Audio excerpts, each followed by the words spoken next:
Hey there, welcome to MagnetiK Mumma, the podcast where we parent with nervous system wisdom, soul-led grit, and zero shame.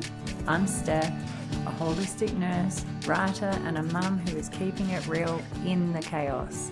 I'm giving you permission to raise resilient kids without losing yourself, because when you thrive, your kids can too. So let's get into the messy middle and find our magic.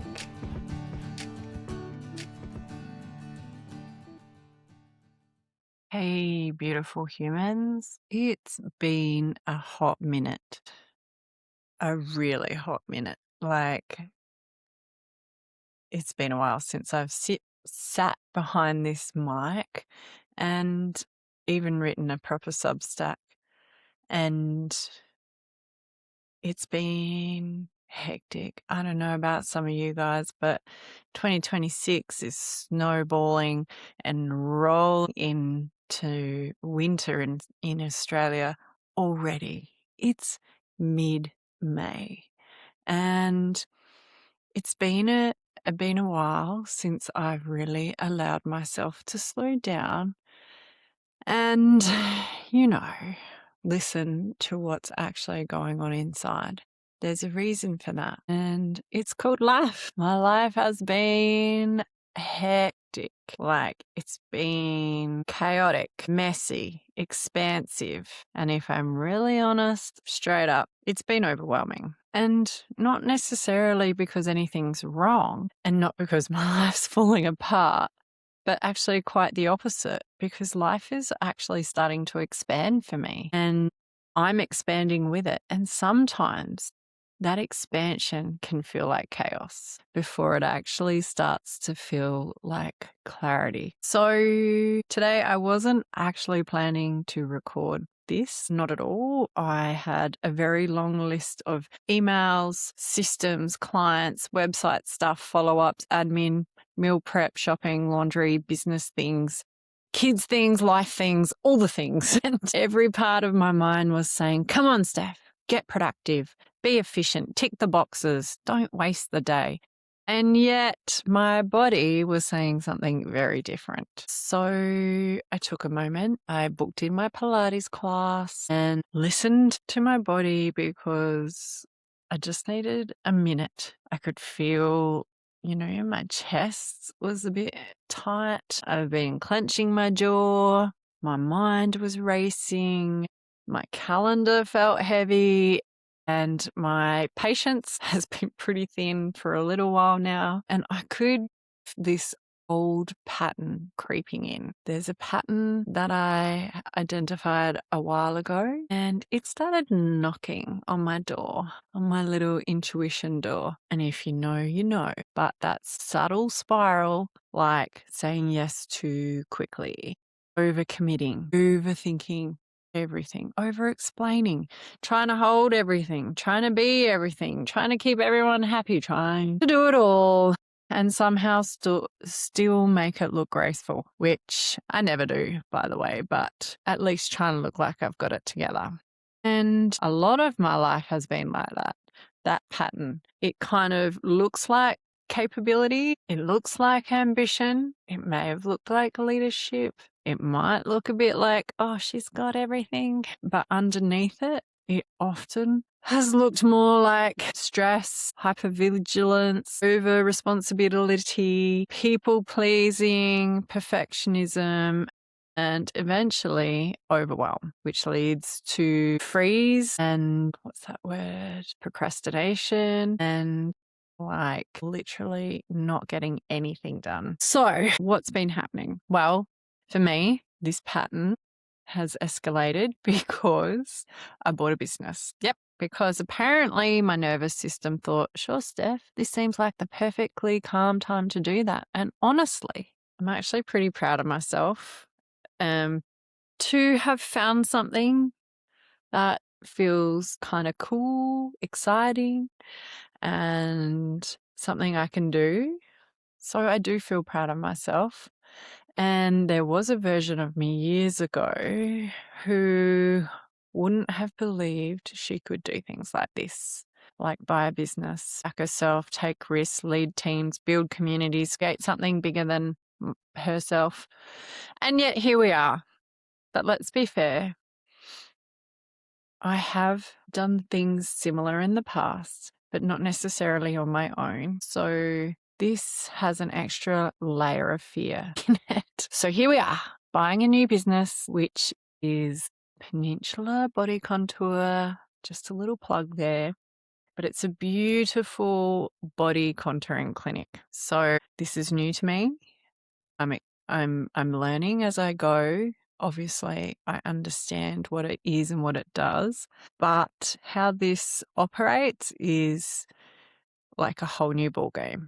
I'm meeting new clients, I'm meeting a new system, but in amongst that, there's new opportunities and new responsibilities, new financial pressures, with lots of new moving parts. And what nobody really tells you is when you say yes to expansion, you also say yes to complexity. So, yes to more decisions, yes to more responsibility, more humans, more money, more pressure, but more opportunities to grow and more opportunities to completely lose yourself if you're not paying attention. Because while all of that is happening, life does not pause. MagnetiK Mumma didn't pause. The writing, the podcast, the mothers, the stories, the conversations, the women who messaged me saying, I needed that. Then there's Vitalify Unplugged, my other beautiful podcast with deep conversations, important conversations. And then on top of all of that, my greatest teachers, my girls, a tween and a teen. And honestly, watching them right now is super fascinating because at the moment we have a sport every single day and my girls are exploring and trying something new. And whilst I love it, because this is exactly what I believe adolescents should be doing, experimenting, trying things, failing, learning, belonging, not belonging, trying again, finding their groove and finding what lights them up, finding what are they naturally good at, finding where they need to grow or who they are without me telling them who they should be. So it's a really cool phase and I decided to buy a business. I know, right? So I still want to be able to hold space for that, even when it means something every single night after school. So as I said, this means every day of the week we have something after school. And even most days of the week we have something before school. So they are living and breathing their tween and teen years to the maximum. And I'm so proud of them and I love it. So even when I'm tired, even when I've still got emails to answer, even when dinner hasn't even been thought about and it's 6 o'clock at night, these moments matter. And today, after I chose not to attack my very long to-do list, I did something different. I went to Pilates at 9 o'clock instead of getting up at 6 and forcing myself to do it. I moved, I breathed, I shook some of the stress out of my body and it wasn't done. Instead of coming home and getting into my to-do list, I was like, I still don't feel ready. So I took the dog for a walk up to the park. Beautiful park, beautiful forest, nature, and I just let myself be there with my little dog. I love the smell of eucalyptus, air, the birds, the silence. And then I came home and I still did not do my to-do list. I had a shower, I washed my hair. Don't know if you can notice, but and I dried it. Also, not sure if you can notice, but and if you're a mum, you know that alone time is basically like a retreat. So I kept going. I made some cacao. I actually did light a candle and I sat in silence. My house is messy. I still don't have all the shopping done. And I started asking myself a bigger question. What am I actually doing? I've been on this healing journey, right? So what is healing? And what does that even mean to heal yourself? The healing journey that, is frequently discussed in social media and podcasts. So, you know, I've listened to those and I have been influenced by those, but then asking myself that question, what does it even mean to me to be on this healing journey? And when I say healing, I mean, let me get into that, because if I'm honest, for years, I have used that word a lot, healing. I'm healing. I've done so much healing. I'm on a healing journey. And whilst there's truth in that, I'm not actually sure that's the full story for me anymore, because healing can sometimes sound like there's something wrong with us, like we're broken, like there's something to fix. And maybe there was, but I don't always believe that people are broken. I actually think most people are really just adapting, integrating, remembering, recalibrating, unlearning, evolving. And maybe that's what I've been doing rather than trying to fix myself or becoming somebody else. I've just been becoming more aware of my body, more aware of my thoughts, and more aware of my patterns, and more aware of what happens when life gets loud. And then I start wondering, what are other people working through? Like, I actually think we're all working through something to some degree. And that's okay, because that's a human experience and we're all here to do that.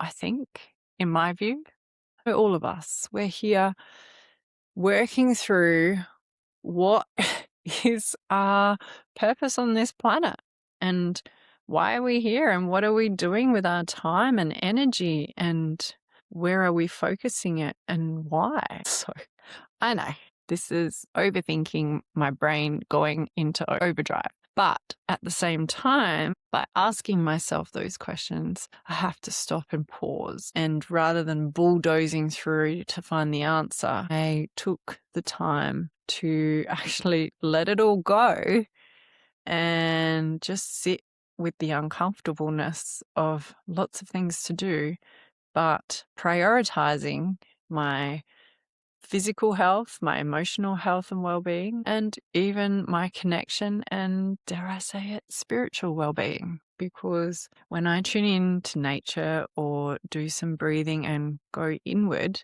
and try and find a way to actually stop thinking, the quietness, the stillness is actually quite loud and overwhelming, and it can be uncomfortable. And therefore, a part of what has been happening for me is finding a way to balance all of this and stand in my truth, stand in my power, and be unapologetically and authentically me, and be okay with that, with the imperfections of what that looks like, because life gets messy and you can still thrive. So I'm pretty sure it's not just me. I do believe there are a lot of other people navigating something or other, and maybe some of us are unlearning things like people pleasing, me, perfectionism, me, conflict avoidance, me, over responsibility, me.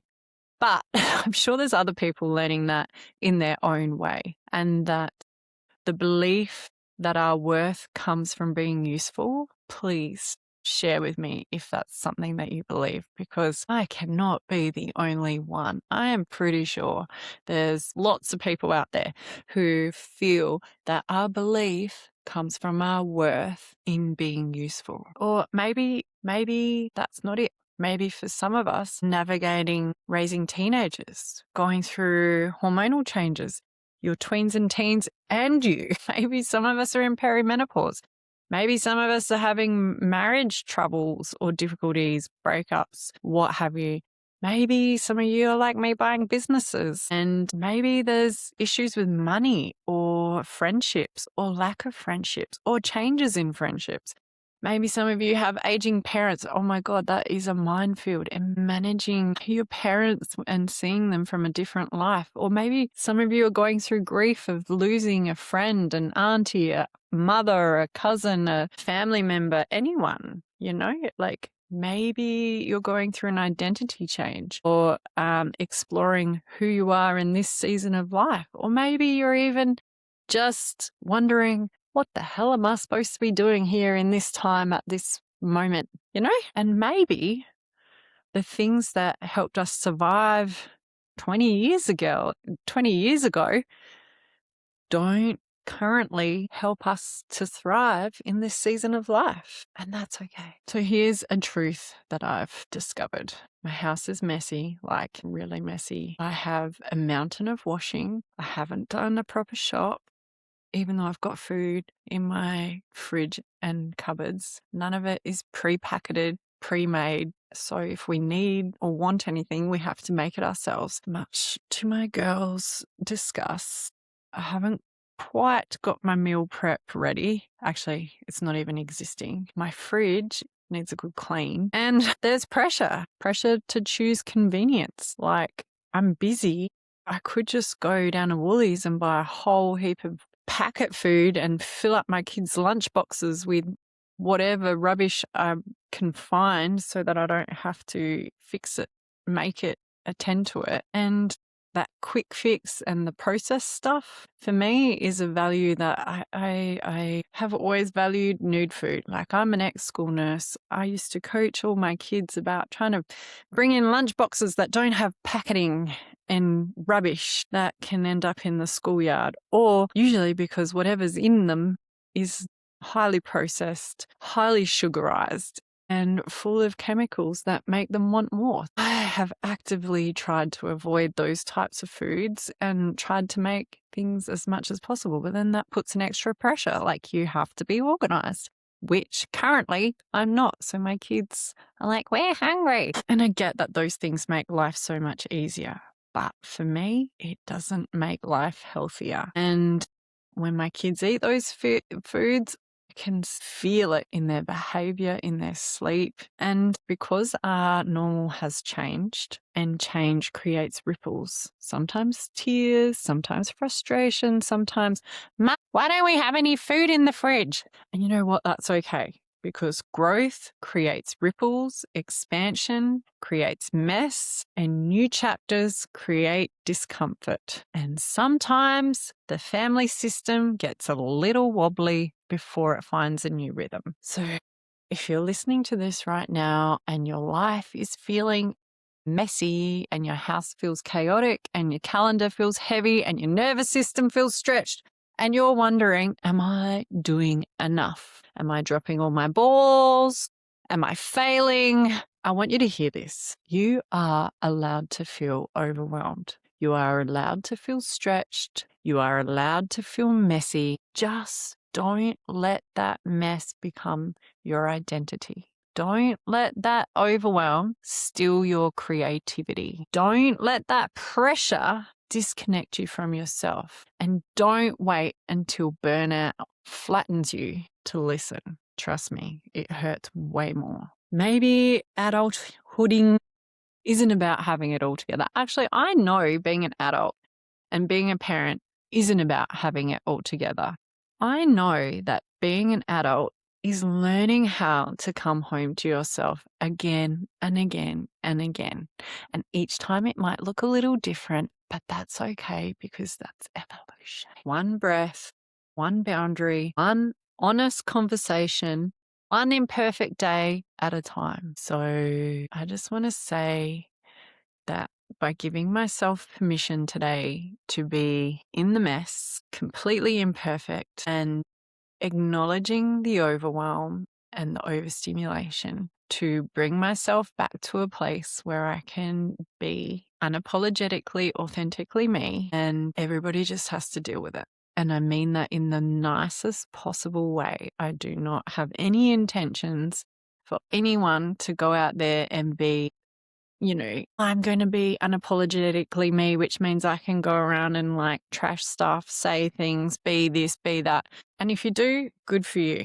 But what I mean is, like, we don't have to do all the things we're expected to do and do it perfectly every single time. Like, give yourself a break a bit. Go for a walk. Take some deep breaths, sip some cacao, whatever it is that works for you to help you bring back into a sense of calm without spiraling into overwhelm. Catching that burnout before it happens is so key to being able to hold all the things that you want to hold in your life and then enabling your kids to do the same. You are modeling what it means to be kind and compassionate to yourself. And when you're kind and compassionate to yourself, that ripples outwards, like the ripple effect. You end up being naturally kind and compassionate to others. And I think that's a really beautiful world for our kids to grow up in. So, all you magnetic mamas and papas, wherever you are, in the mess or in the magic or in the middle or in none of it, you're not alone. I will see you next time.